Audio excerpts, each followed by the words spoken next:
Bro, kapan terakhir lo baca buku? Atau pernah nggak lo baca buku? Mungkin lo ngerasa baca buku itu belum jadi hal yang prioritas sekarang ya.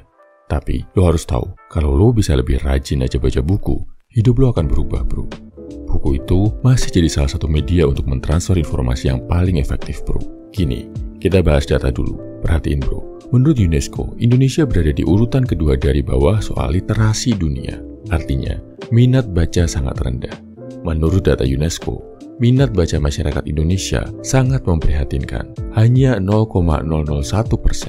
Artinya, dari 1.000 orang Indonesia, cuma 1 orang yang rajin membaca. Ironisnya lagi bro, tahu nggak? Menurut riset dari World Population Review di tahun 2023, IQ rata-rata orang Indonesia berada di peringkat 126, dan di Asia Tenggara, kita berada di urutan paling rendah. Hubungannya sama lo apa? Gini bro, untuk jadi seseorang yang berkualitas, tentu lo juga harus punya kecerdasan dan informasi yang cukup bro. Lo harus banyak nyerap ilmu dari orang-orang yang lebih keren dari lo. Kalau lo tahu, orang kayak Mahatma Gandhi dan Jawaharlal Nehru suka baca buku bro. Mereka terinspirasi dari penulis-penulis kayak Leo Tolstoy, Charles Dickens, dan banyak lagi. Lo lihat apa yang mereka bisa lakukan. Mereka jadi pemimpin pergerakan dan perubahan besar bro. Bahkan mantan Presiden Amerika, Barack Obama bilang bahwa buku berperan penting dalam era kepresidenannya, dan sepanjang hidupnya, Presiden Roosevelt membaca 2 buku sehari. Winston Churchill membaca ratusan buku selama hidupnya. Itu baru beberapa orang hebat yang sangat suka membaca buku bro. Sekarang, apa hubungannya sama cewek? Tahu nggak bro? Di tahun 2005, di Amerika, Neil Strauss merilis sebuah buku yang namanya The Game.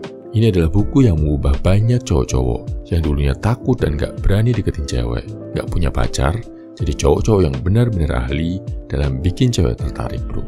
Buku itu yang membuat kultur yang sekarang dikenal sebagai pick-up artist merebak di luar negeri, bahkan sampai ke Indonesia. Lo lihat kan bro, bahkan untuk memahami cewek aja, perlu sampai ditulis di dalam sebuah buku.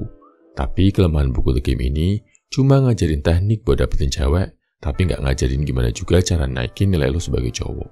Lo nggak mau kan jadi cowok yang cuma ngejar cewek tapi hidup berantakan. Makanya gue juga ada bikin buku versi lebih dimodifikasinya bro. Buku yang nggak cuma ngajarin lo cara dapetin cewek idaman lo, tapi juga gimana jadi cowok yang berkualitas tinggi.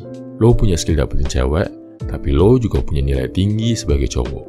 Bukunya berjudul 53 Jurus Sakti Bad Boy, bisa lo order dengan klik link bio. Salam everyman, semangat!